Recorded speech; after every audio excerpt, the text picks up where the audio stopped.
Minggu ini adalah minggu eksposisi. Kita akan melanjutkan eksposisi dari kitab Maleakhi. Hari ini sampai kepada Maleakhi pasal 2 ayat 17 sampai pasal 3 ayat yang ke-5.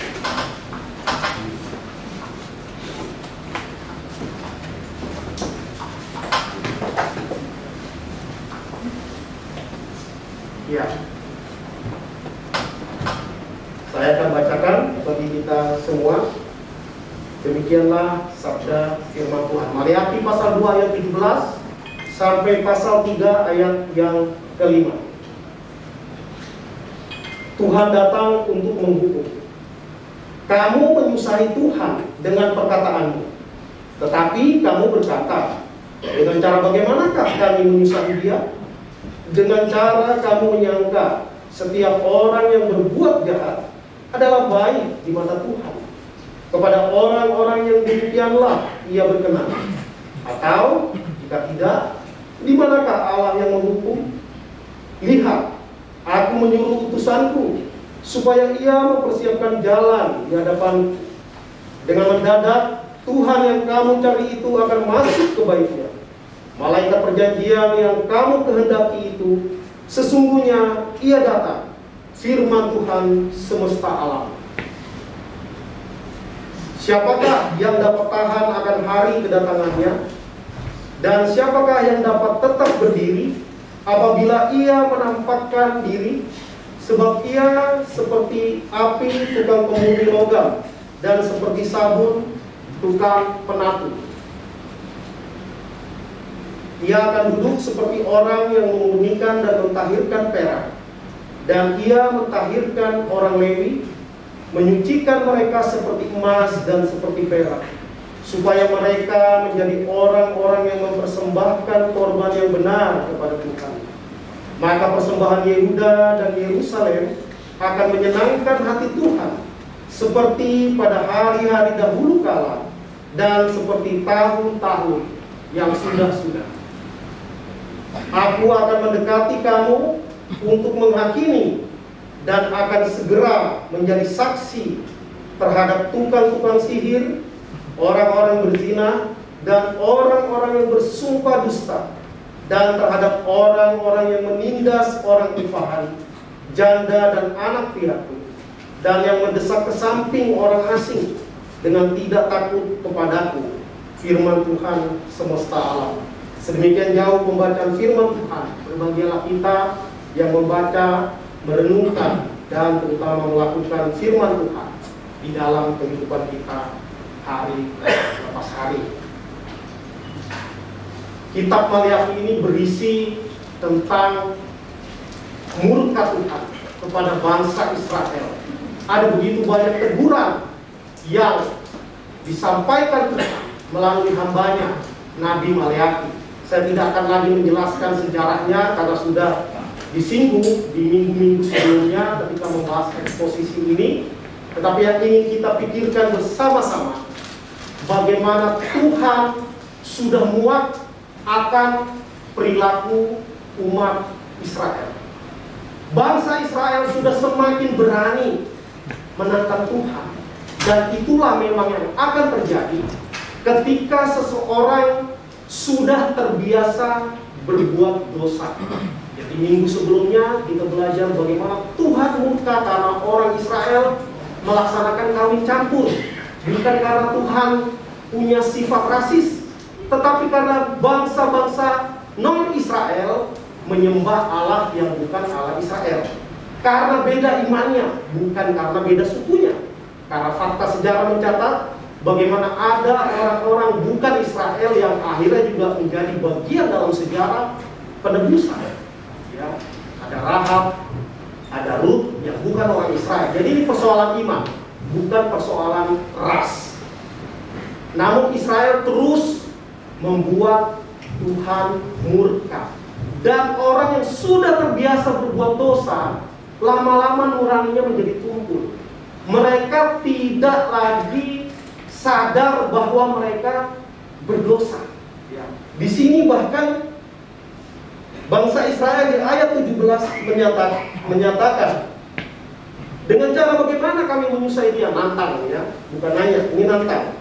Lalu dijawab, dengan cara kamu menyangka setiap orang yang berbuat jahat adalah baik di mata Tuhan. Bagaimana mungkin orang berbuat jahat adalah baik di mata Tuhan?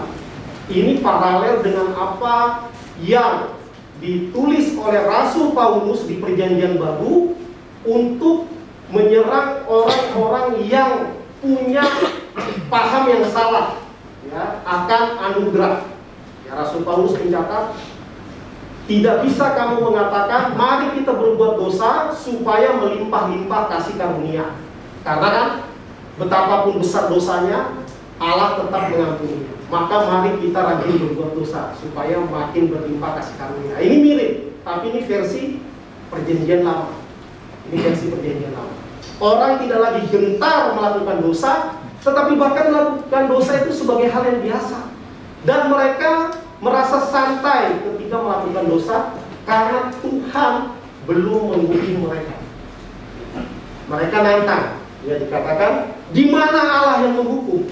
Waduh, berani benar ya, berani benar. Di mana Allah yang menghukum? Seolah-olah Allah itu tidak lagi ikut campur di dalam kehidupan manusia. Ya mungkin di satu sisi mereka kecewa, mereka belum mendapat kemerdekaan secara politik. Tetapi mereka tidak sadar bahwa mereka masih hidup di bawah penjajahan pun itu adalah kasih karunia Allah yang sedang merencanakan pemurnian akan umatnya. Ya, jadi Israel menganggap remeh Tuhan. Waduh, ini bahaya sekali. Dan kekristenan masa kini juga banyak yang sudah menganggap remeh Tuhan. Tidak lagi menganggap Allah sebagai pribadi yang benci kepada dosa. Ada banyak pengajaran gereja hanya menekankan kasih Allah yang menerima kita apa adanya. Walaupun dosamu merah seperti kirmizi, akan putih seperti bulu domba, itu terus yang digaungkan. Itu bagi orang yang belum kenal Tuhan. Ya. Tapi kalau bagi orang yang sudah kenal Tuhan, orang yang sudah hidup di dalam Kristus, orang yang sudah diajar akan kebenaran, kalau dia sudah ikut pemuritan dan terus sudah lama menjadi orang Kristen, tapi masih suka berbuat dosa, itu perlu ditanyakan. Ya, itu perlu ditanyakan. Rasul Paulus mengatakan, ketika aku kanak-kanak, aku berpikir seperti kanak-kanak. Aku berlaku seperti kanak-kanak. Tetapi kalau kita sudah dewasa di dalam iman, kita sudah banyak pengetahuan akan kita suci. Tetapi kalau perilaku kita, pola pikir kita, perbuatan kita masih seperti kanak-kanak rohani, waduh, itu sangat disayangkan. Sangat disayangkan. Itulah yang ditegur Tuhan kepada bangsa Israel dan kepada gereja Tuhan masa ini. Kita jangan lupa, Allah bukan hanya Allah yang maha kasih, tetapi dia adalah Allah yang maha adil. Dan di Perjanjian Baru juga disebutkan bagaimana Allah adalah api yang menghanguskan. Menghanguskan kalau kita terbuat dari jerami, kalau kita terbuat dari kayu. Tetapi akan memurnikan dan menyucikan kalau kualitas kita laksana perak maupun emas. Itu yang kita baca di pasal yang ketiga. Ya.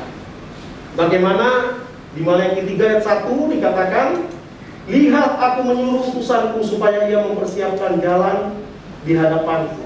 Dengan mendadak Tuhan yang kamu cari itu akan masuk ke baitnya. Malaikat perjanjian yang kamu kehendaki itu sesungguhnya ia datang. Firman Tuhan semesta alam. Kalau kita membaca Perjanjian Baru, ini adalah bagian dari nubuatan. Bagaimana ada seorang utusan yang akan mendahului kedatangan Tuhan. Dan Yesus sendiri menyebut utusan itu adalah Yohanes Pembaptis yang mempersiapkan jalan bagi Yesus.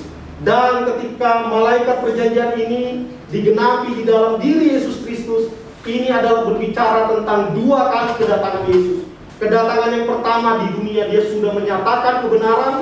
dia sudah menjungkir balikan dogmatika, ajaran agama-agama syariat yang keliru, dan pada kedatangannya yang kedua kali di akhir zaman nanti, Yesus akan menjadi hakim yang adil bagi seluruh dunia, baik itu orang tidak percaya maupun orang percaya.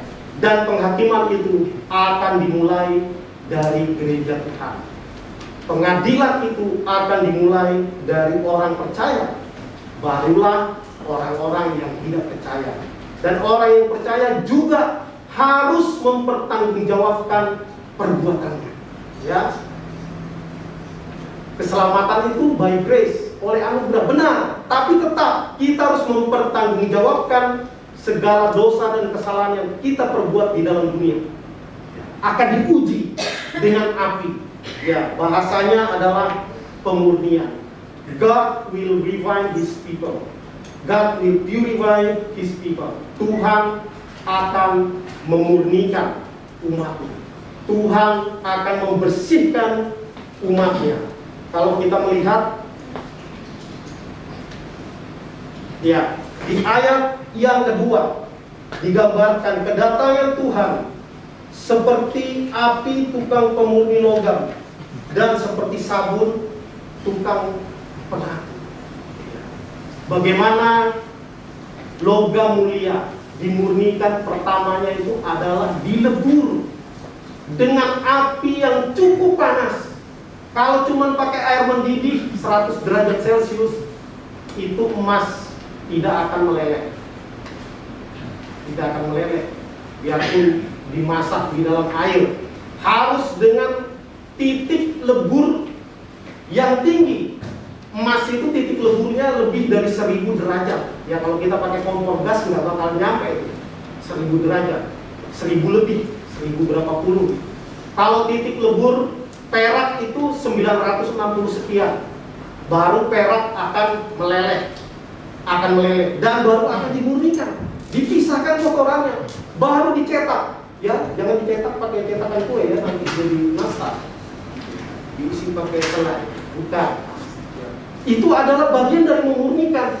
Dan memurnikan itu orang cuma lihat yang sudah dipresentasikan di toko-toko permata, ya, di toko perhiasan. Misalnya ada yang ngikat batu akik pakai emas, ada yang ngikat batu akik pakai perak. Ya, biasanya pakai perak yang lebih kuat ya.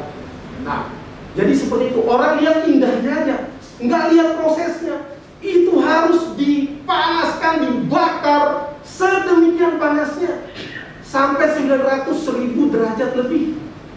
Ya, di rumah kita nggak bisa bakar seperti itu. Dilelehkan supaya apa? Supaya murni, supaya kotorannya hilang. Kemudian baru dicetak. Dan dicetak itu bukannya enak, ya. Dicetak itu bukannya enak, sakit. Dibentuk sampai hancur lebur, hancur luluh, sampai tidak berbentuk. Barulah dibentuk oleh si tukang logam. Jadi bukan tergantung keinginan si emas atau si perak, tetapi tergantung kepada keinginan si tukang logam. Wah, itu gambaran yang menyakitkan. Indahnya itu nanti, ya, tapi prosesnya itu sakitnya luar biasa, dihancurkan. Kemudian juga digambarkan emas dan perak semakin murni baru semakin bernilai tinggi. Ya. Emas dulu waktu saya mau nikah kan cari-cari emas, waduh, ternyata pakai karat-karat ya, saya nggak pernah pakai emas. Walaupun ada yang panggil emas gila waktu perayaan di Jawa. Jadi ada emas 18 karat. Ya, saya lihat karatnya nggak ada, ya kan? Masa karatan dijual? Ternyata saya yang nggak ngerti ukurannya pakai karat. Akhirnya saya beli emas yang 24 karat. Diukir, yang punya saya diukir Navy, ya, bini saya ya. Lalu di cincin istri saya diukir gelen, ya, bukan gelok ya. Jadi semakin murni dia, semakin dia tanpa campuran, harganya semakin mahal, nilainya semakin tinggi. Ya. Jadi diri kita itu Tuhan mau memurnikan, hanya tergantung juga keterbukaan kita untuk dibentuk oleh Tuhan, untuk dihancurkan oleh Tuhan keegoisan kita, sehingga kita bisa dibentuk seindah mungkin oleh Tuhan. Dan kemudian Tuhan digambarkan seperti seorang penatu, ya. Penatu ini hampir nggak pernah dipakai, ya. Orang Indonesia udah terlalu barat-baratan, ya. Bahasanya laundry, ya, laundry semua orang tahu. Sampai di kampung-kampung, penatu nggak ada yang tahu. Saya baru lihat kamus tadi. Nah, itu jangan-jangan laundry. Iya benar. Saya sendiri nggak pernah bilang penatu. Untung Alkitab ini pakai bahasa Indonesia yang baik dan benar, ya. Jadi kita harus tahu penatu itu laundry, ya. Walaupun saya tidak yakin gambar itu benar, ya. Masa ada ibu-ibu mau cuci baju, bajunya dicium-ciumin satu-satu, ya. Itu cuma dagangan orang jual mesin cuci pasti, ya kan? Kecuali saya dulu ke sekolah, mama saya pakai geleng-geleng kepala, kaos kaki udah dipakai berhari-hari, sebelum dipakai diendus dulu. Bih, kata mama saya. Bau terasi ya, kata mama saya. Iya mak, nanti makan sambelnya belakangan. Bau terasinya dulu.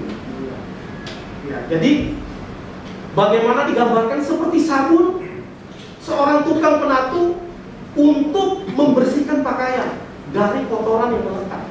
Tujuannya adalah supaya kotoran itu hilang dari pakaian yang kotor. Ya, kalau perlu bukan cuma direndam, digosok, disikat kuat-kuat. Ya, kalau belum bersih, ulangi lagi prosesnya, gitu kan? Kalau belum bersih, ulangi lagi prosesnya sampai dia bersih. Dan itu ketika disikat itu sakit. Ya, ketika disikat itu sakit. Jangankanlah yang itu, mungkin kita susah membayangkan, mungkin kepada diri kita. Kalau ada yang punya komedo di hidung, cobalah bersihkan itu, pencet sampai keluar komedonya itu hitam-hitam, keluar air mata. Ya, biarpun itu jagoan kita, ya, biarpun preman, itu dipencet komedo bisa keluar air mata. Coba aja kalau nggak percaya. Tapi jangan pencet komedo saya, karena saya percaya itu sakit. Ya, sakit.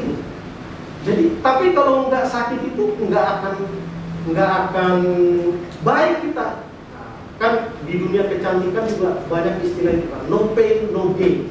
Sehingga banyak wanita rela berlampar-lampar dia hanya demi langsing, ya, hanya demi langsing.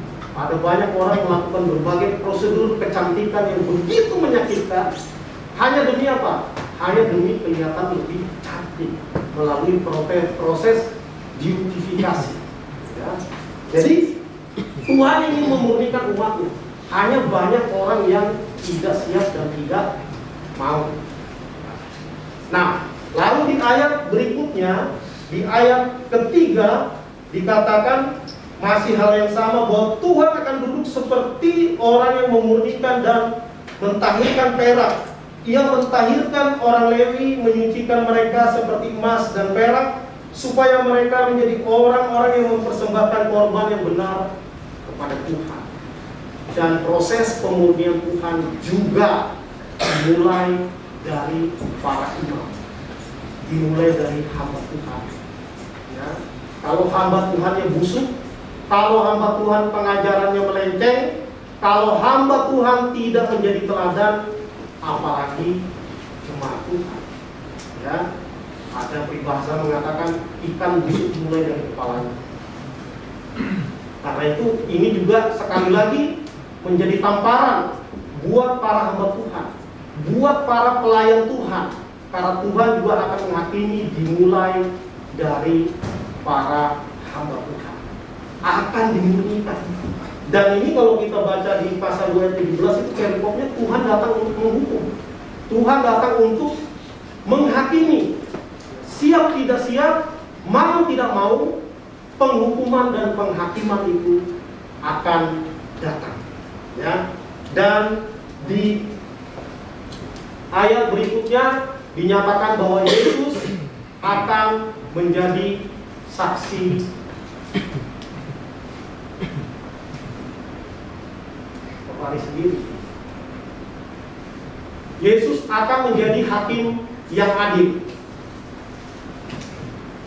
Ya, Yesus akan menjadi hakim yang adil, dan uniknya sekaligus sebagai saksi.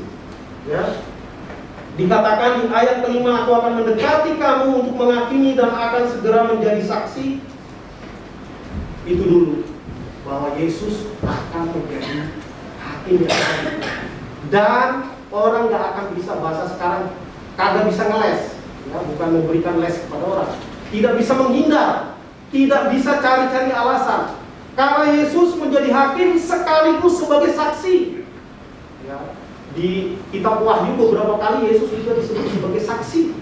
Saksi itu di dalam terminologi hukum adalah orang yang tahu, melihat, mendengar, ada di lokasi pada saat kejadian, ada di TKP. Ya, kecuali memang ada saksi ahli. Saksi ahli itu dari sisi ilmu pengetahuan. Tetapi yang dikatakan sebagai saksi, dia harus melihat, dia harus mendengar, dia tahu benar ada di lokasi pada saat kejadian. Itulah saksi. Dan Yesus juga menjadi saksi sekaligus sebagai hakim. Karena dia maha tahu, karena dia maha hadir, maka tidak ada yang tersembunyi di hadapan Tuhan. Tidak ada yang tersembunyi. Karena itu kadang kalau nyanyi selidiki aku, kadang saya merasa berarti benar kita mau selidiki aku, ya. Kita aja tahu kita itu mah kagak benar-benar amat, ya kan? Apalagi Tuhan. Kita bilang selidiki aku Tuhan, apakah aku mengasihi, diketawain oleh Tuhan, ya? Berani benar nyanyi itu, ya. Tapi ya itulah, pujiannya indah, ya. Tapi kita benar-benar periksa diri kita. Kalau kita benar-benar diselidiki Tuhan, bisa selesai kita, ya. Bisa selesai, kelar hidup kita. Tapi nanti Tuhan benar-benar akan menjadi saksi, dibacain kita, ya. Dibacain, kamu dulu begini. Ya. Tiap minggu ke gereja, ya, Senin sampai Sabtu, kacau hidupnya.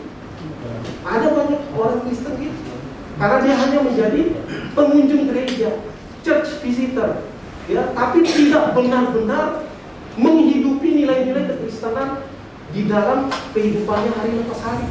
Tidak membawa nilai-nilai kekristenan kepada dunia profesional yang dia geluti. Tapi tiap minggu rajin ke gereja. Ya. Ada lagi orang yang nggak suka ke gereja, alasannya emang yang di gereja udah benar-benar. Ya, apalagi yang nggak di gereja, kan gitu sebenarnya logikanya. Yang di gerejanya belum tentu benar, apalagi yang tidak ke gereja tentu tidak benar. Ya. Nah, jadi Tuhan Yesus akan menjadi hakim yang adil. Dia sudah menghakimi banyak orang, terutama orang-orang Farisi, ahli-ahli Taurat. Kata-kata Yesus begitu tajam, begitu sarkas, begitu to the point kepada mereka. Dan nanti ketika kedatangan Tuhan Yesus yang kedua kali, wah, kalau itu antriannya panjang, ya, lama nanti itu penghakimannya lama.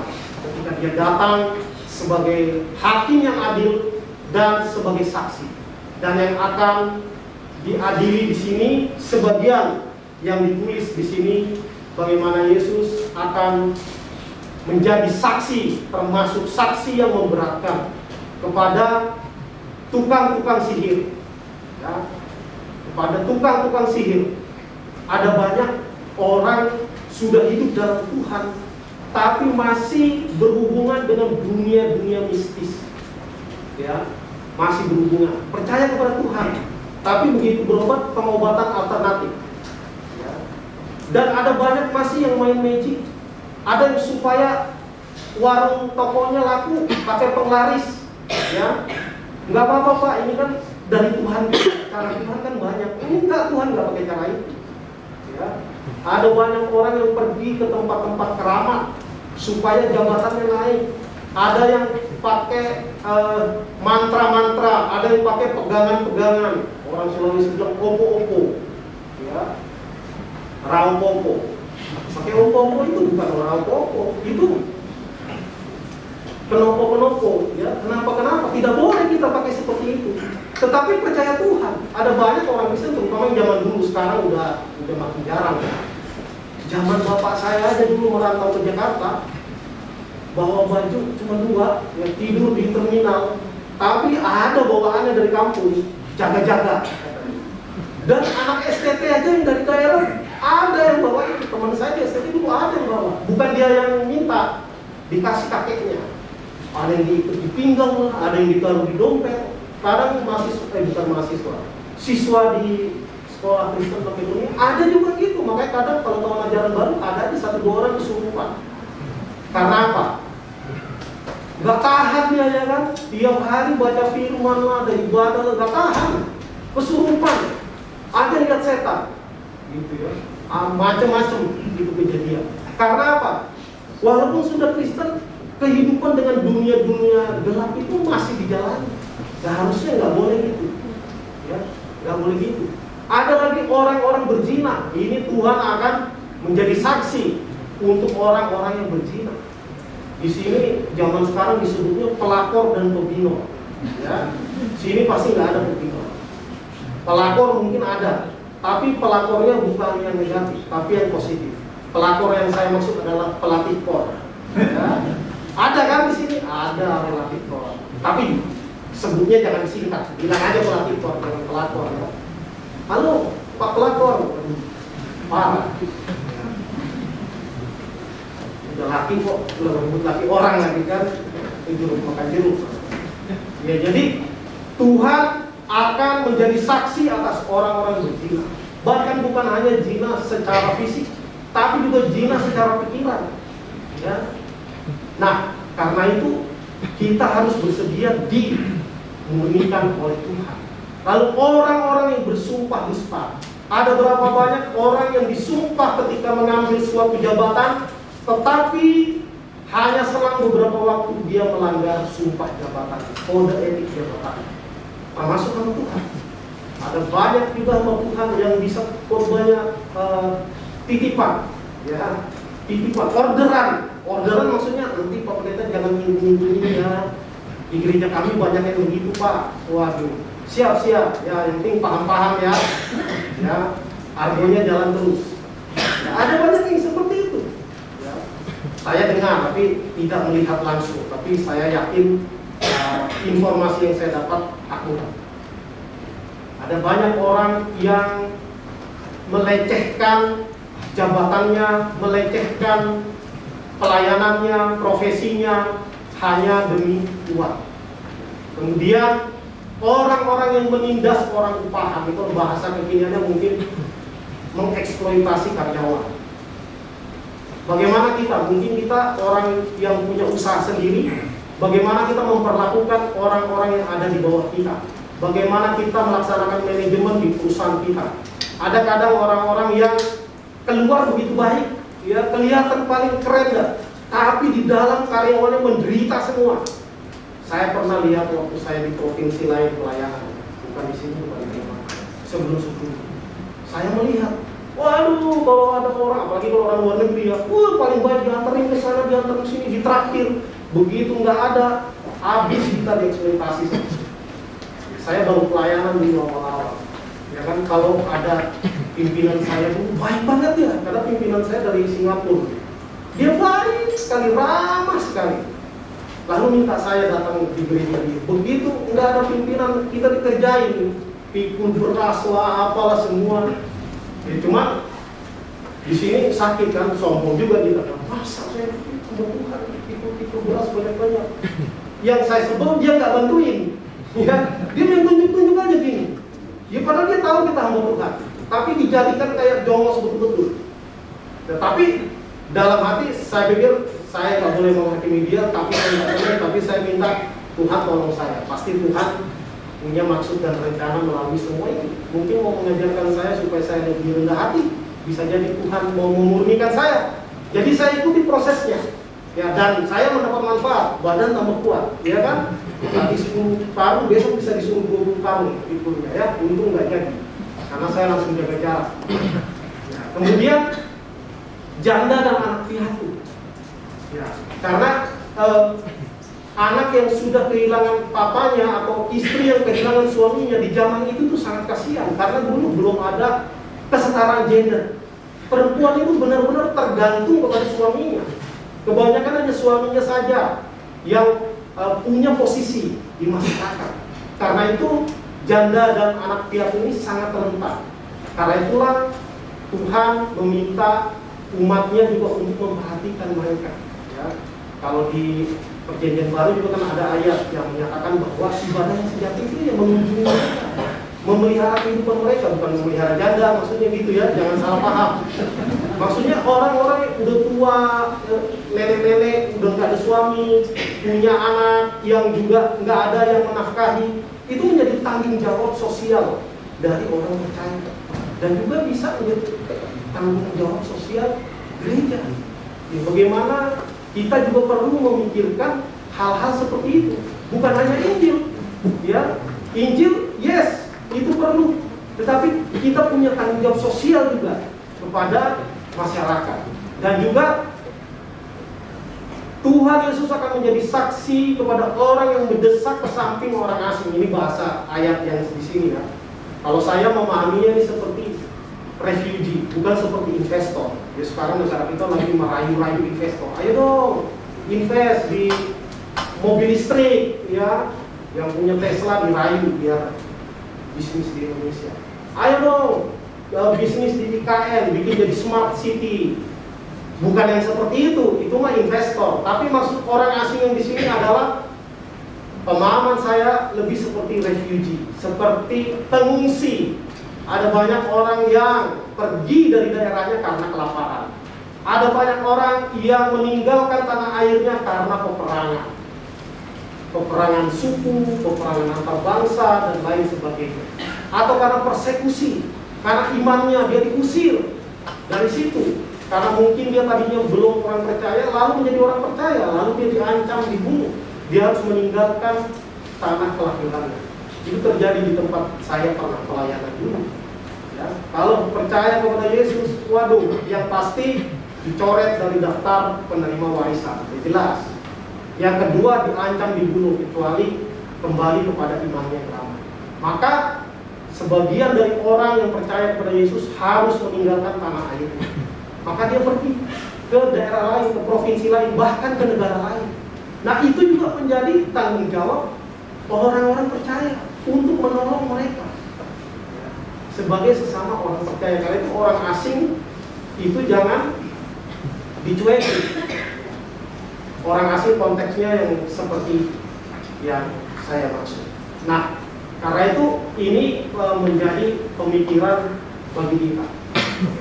Bagaimana juga ada ayat yang menyatakan di dalam Yesaya pasal 29 ayat 13 dan Mazmur pasal 51 ayat 18 dan 19. Intinya adalah persembahan maupun pelayanan kepada Tuhan akan menyenangkan Dia hanya jika dilakukan dengan hati yang murni, dengan kerendahan hati dan kesadaran diri di hadapan Tuhan. Yesaya dikatakan, bangsa ini memuliakan aku dengan mulutnya, tetapi hatinya jauh daripada. Jadi Tuhan tidak silau dengan persembahan-persembahan kita. Tuhan tidak silau dengan pelayanan kita, dengan pentas kita di atas panggung pelayanan. Kalau itu tidak dilakukan dengan motivasi yang murni, dengan hati yang tulus, dengan sikap pengabdian yang penuh hormat kepada Tuhan. Melayani bukan sekedar menyambungkan hobi, tetapi benar-benar harus dengan kesadaran diri. Saya mau baca yang di bagian Mazmur ini bagus sekali. Saya baca Mazmur 51 ayat 18 dan 19. Sebab engkau atau Tuhan, sebab Tuhan tidak berkenan kepada korban sembelihan. Sekiranya aku persembahkan korban bakaran, Tuhan tidak menyukainya. Korban sembelihan kepada Allah ialah jiwa yang hancur, hati yang patah dan remuk tidak akan kau pakai. Ya, ketika kita melayani Tuhan, bukannya kita seperti cheerleader yang membuat Tuhan bahagia, tidak. Ya, tetapi Tuhan mau kita melayani Dia juga tetap dengan sikap tunduk, tetap dengan sikap hormat. Melayani Tuhan adalah satu kehormatan yang luar biasa, privilege, tidak diberikan kepada semua orang.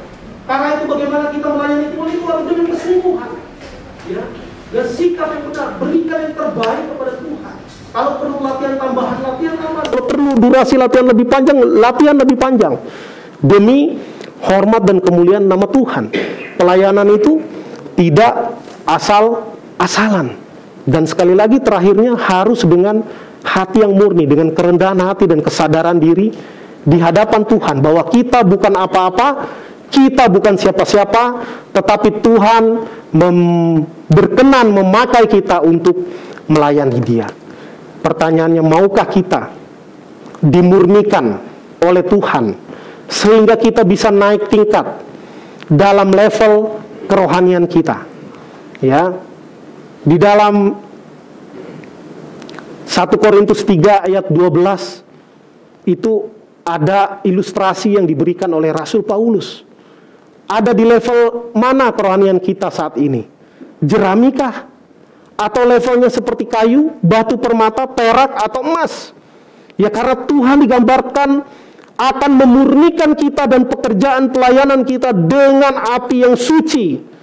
Ya, sehingga kalau jerami akan hangus, habis terbakar.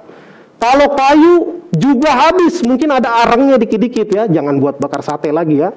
Nah, ada juga perak dan emas. Kalau perak dan emas begitu diuji dengan api pemurnian itu, maka dia akan luluh dan dia akan keluar keindahannya dan dia akan semakin murni. Sehingga jangan sampai kita menjadi orang-orang yang percaya kepada Tuhan, diselamatkan, tetapi pekerjaan kita, kualitas kerohanian kita hanya seperti jerami, rumput kering, ataupun kayu. Ya, nanti kita masuk surga sih, tapi gosong. Ya, gosong. Jangan sampai kita selamat, tetapi seperti baru keluar dari dalam api. Ya. Nah, ini menjadi pemikiran kita pribadi lepas pribadi. Kita jujur kepada diri sendiri. Tuhan, saya ini sebenarnya levelnya mana ya? Ya, jangan tanya orang, tanya diri sendiri. Kita yang tahu. Bisa jadi orang pikir kita emas, padahal kita jerami di dalam, hanya memberikan pencitraan, mengesankan orang kita ini emas, padahal tidak lebih dari jerami ataupun kayu. Karena itu Tuhan mau memurnikan umatnya. Tuhan mau memurnikan umatnya. Maukah kita dimurnikan oleh Tuhan? Yang bersedia dimurnikan Tuhan katakan amin. Engkau sendiri yang mengatakannya. Ya, saya cuma mancing doang. Ya, biarlah kita dimurnikan Tuhan dengan berbagai cara, itu terserah Tuhan. Tetapi ketika kita terbuka, kita bersedia, Tuhan akan memurnikan kita. Jangan sampai kita masuk surga jadi gembel di sana. Ya, karena segala kebaikan, segala kebajikan yang kita lakukan setelah kita diselamatkan, bukan untuk keselamatan ya. Setelah kita tahu kita diselamatkan, kita melakukan berbagai kebajikan, hal yang menyenangkan hati Tuhan, itu ada upahnya, ada mahkota yang menanti. Jangan datang ke surga gosong kita ya, seperti baru keluar dari api. Masuk surga sih masuk surga, tapi jadi gembel di sana dan nggak bisa diulang, nggak bisa diulang. Ya, kehidupan hanya satu kali. Maka lakukan hal-hal yang bernilai kekal mulai saat ini. Mulai saat ini, itu menjadi investasi di surga. Nanti datang, wah ini hambaku yang setia, ini dikasih mahkota martir. Waduh, ada mahkota khusus untuk orang martir. Ya. Ada mahkota gembala, ada. Untung saya jadi gembala ya. Ada mahkota untuk pengajar, macam-macam, nabi, rasul, itu ada mahkotanya semuanya. Maka jangan keenakan kita hanya menjadi pengunjung gereja, ya, datang kasih persembahan, pulang, dengar khotbah, selesai, puas. Jangan, ambil bagian dalam pelayanan. Ya, ambil bagian dari dalam pelayanan supaya enak cerita-cerita di sorga. Jeng dulu di bumi pelayanan ngapain aja, kan enak. Saya cuma datang hari Minggu, gini, ketiduran lagi pas khotbah. Kenapa? Enak, menikmati hadirat Tuhan tuh enak sampai terlelap. Ya, malu kita nanti di sorga dan nggak bisa diulang lagi selama-lamanya loh di sorga loh. Nggak pakai kalender, selama-lamanya nggak ada ujungnya. Waduh, lebih baik kita mulai investasi hal-hal yang bernilai kekal mulai saat ini. Kiranya Tuhan menolong kita, Tuhan memberkati kita. Amin. Mari kita berdoa.